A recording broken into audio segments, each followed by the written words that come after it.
So, what's up guys? Kakabili ko lang ito. So, let's review this. Kakabili ko sa Shopee. Okay? So, let's start.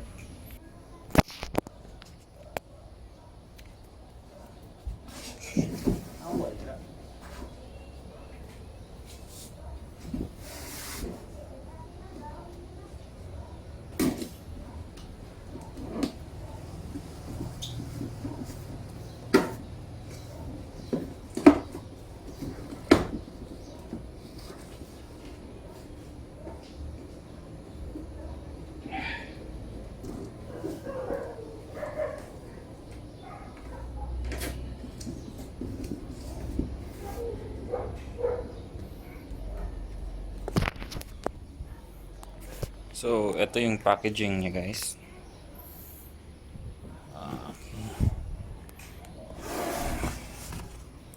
Ayan.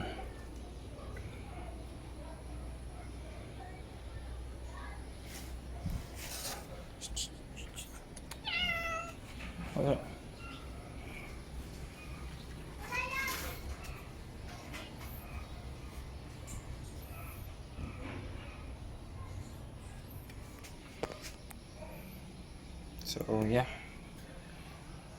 Ganda naman. For 11 speed yung nakalagay. Check natin. So, that's it for the unboxing guys. Lilinisin ko muna yung cogs ko bago ilagay dito. So, next video. So, meron na din siyang extra spoke guys, dalawa.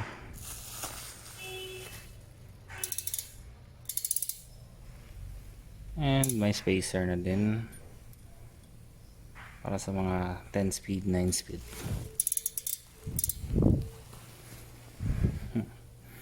Let's weigh this down. Pasok ko lang yung skewers. Ito guys. So yung maigli sa front, mas mahaba sa likod. So i-weigh na natin guys. Hinti lang naman.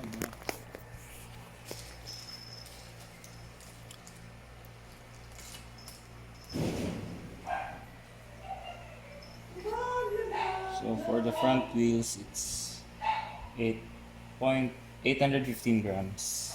So try again. Let's try again.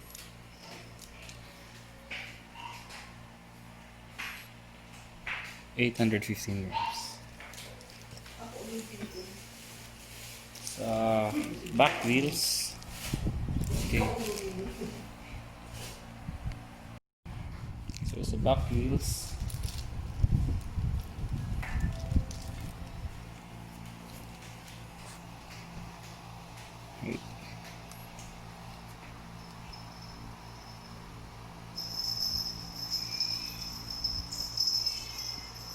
it's around 1 kilo.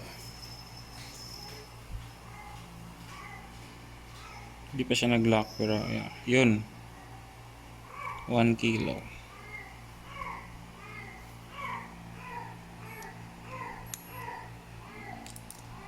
Check natin ulit. Okay. Ayan, 1 kilo. So for the sound check guys,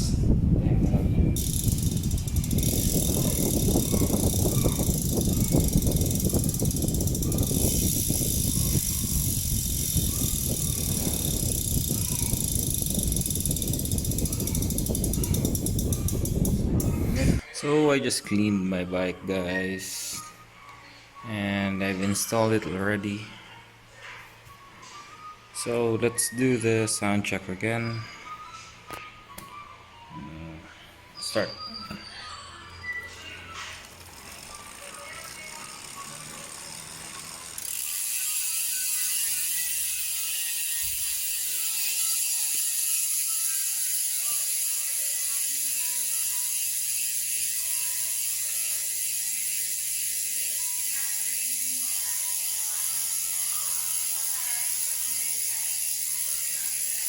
Sounds good.